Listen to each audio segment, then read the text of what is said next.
ఉన్న బంగారాన్ని విడిపించి ఆ రోజు ఆన్లైన్ రేటుకే మేము కొంటాం. Sharma gold company. Ram Charan Shankar combination లో తెరకెక్కిన పాన్ ఇండియా చిత్రం గేమ్ చేంజర్ విడుదలకి కౌంట్ డౌన్ స్టార్ట్ అయిపోయింది. ఈ చిత్రానికి సంబంధించి బెనిఫిట్ షోకు అనుమతించాలన్న విజ్ఞప్తిని తెలంగాణ రాష్ట్ర ప్రభుత్వం తిరస్కరించింది. అయితే సినిమా టికెట్ ధరల పెంచేందుకు మాత్రం ప్రభుత్వం అనుమతినిచ్చింది. సినిమా విడుదల అంటే రేపు ఉదయం 4 గంటల నుంచి 6 షోలకు పర్మిషన్ ఇస్తూ ఉత్తర్వులు జారీ చేసింది.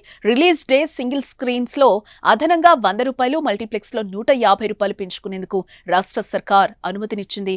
ఇక జనవరి 11 నుంచి 19 వరకు 5 షోలకు సింగిల్ స్క్రీన్స్ లో ₹50, మల్టీప్లెక్స్ లో ₹100 పెంపునకు వెసులుబాటు కల్పిస్తూ తెలంగాణ ప్రభుత్వం ఉత్తర్వునైతే జారీ చేసింది. ఇదిలా ఉంటే ఇప్పటికే ఆంధ్రప్రదేశ్ ప్రభుత్వం టికెట్ ధరల పెంపుతో పాటు బెనిఫిట్ షోకు అనుమతినిచ్చింది.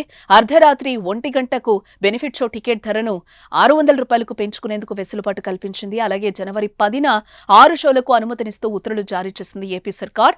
మల్టీప్లెక్స్ లో అదనంగా ₹175, సింగిల్ థియేటర్లో ₹135 వరకు ticket పెంచుకునేందుకు అనుమతినిచ్చింది.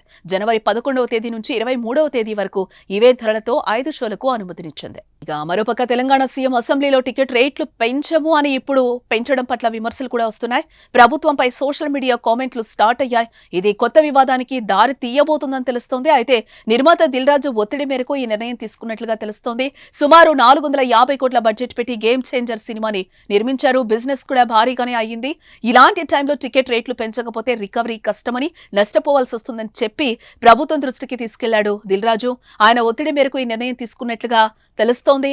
Dil Raju Telangana FDC chairman గా ఉన్న విషయం కూడా మనకు తెలిసిందే.